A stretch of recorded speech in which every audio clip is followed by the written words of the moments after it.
సంఖ్యాకాండం 23వ అధ్యాయం. అప్పుడు బిలాము, ఇక్కడ నేను బలి అర్పించుటకు 7 బలిపీఠములు కట్టించి ఇక్కడ 7 కోడెలను 7 పొట్టేళ్లను సిద్ధపరచమని బాలాకుతో చెప్పాను. బిలాము చెప్పినట్లు బాలాకు చేయగా బాలాకును బిలామును ప్రతి బలిపీఠం మీద ఒక కోడెను ఒక పొట్టేలును దహన బలిగా అర్పించి, మరియు బిలాము బాలాకుతో, బలిపీఠం మీది నీ దహన బలి యొద్ద నిలిచి ఉండుము, నేను వెళ్ళేదను. ఒకవేళ యెహోవా నన్ను ఎదుర్కొనునేమో, ఆయన నాకు కనపరచునని నీకు తెలియచేసేదని చెప్పి మెట్ట ఎక్కెను.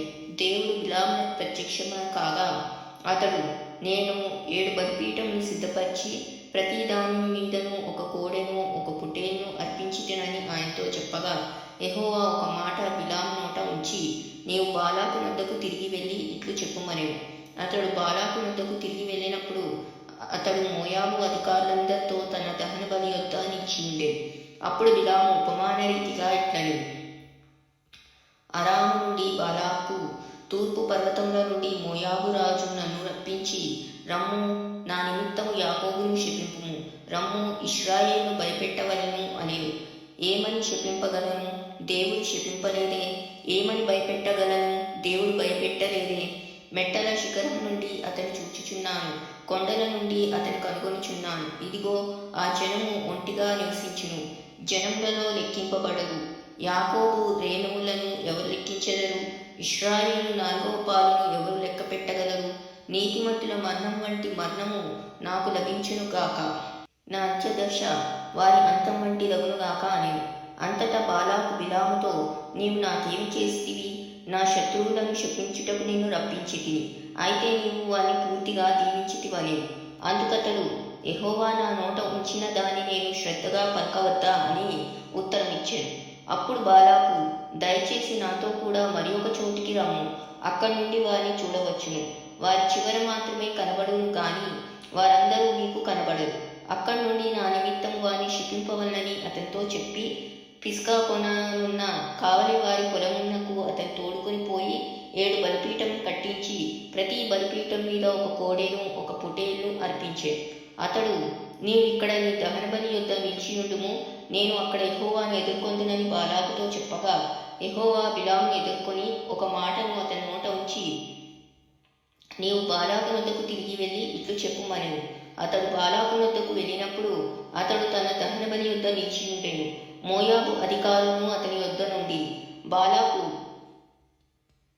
యెహోవా ఏమి చెప్పెనని అడగగా, బిలాము ఉపమాన రీతిగా ఇట్లనెను: బాలాకు, లేచి వినుము, సిప్పోరు కుమారుడా, చెవియొగ్గి నా మాట ఆలకించుము.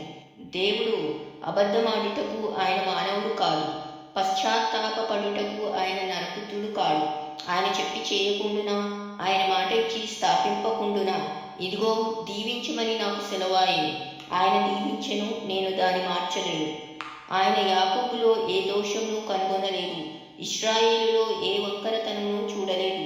అతని దేవుడైన యెహోవా అతనికి తోడై ఉన్నాడు. రాజు యొక్క జయధ్వని వారిలో ఉన్నది.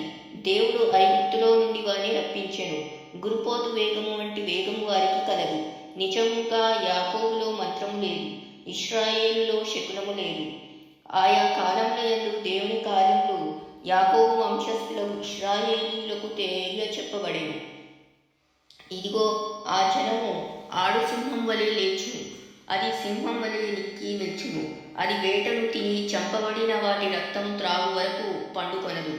అంతటా బాలాకు, నీవు ఏమాత్రమును వాని శపింపను వద్దు, దీవింపను వద్దు అని బిలాముతో చెప్పగా, బిలాము, యెహోవా చెప్పినదంతయు నేను చేయవలనని నేను నీతో చెప్పలేదా అని బాలాకుకు ఉత్తరమీయగా, బాలాకు, నీవు దయచేసి రమ్ము, నేను వేరొక చోటికి నిన్ను తోడుకొని పోయేదను. అక్కడి నుండి నా నిమిత్తం నీవు వారిని శపించుట దేవుని దృష్టికి అనుకూలమగునేమో అని బిలాముతో చెప్పాను.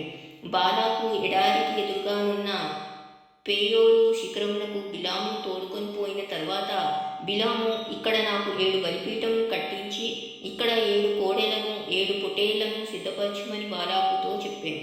బిలాము చెప్పినట్లు బాలాకు చేసి ప్రతి బలిపీఠం మీద ఒక కోడెను ఒక పొట్టేలును అర్పించాను.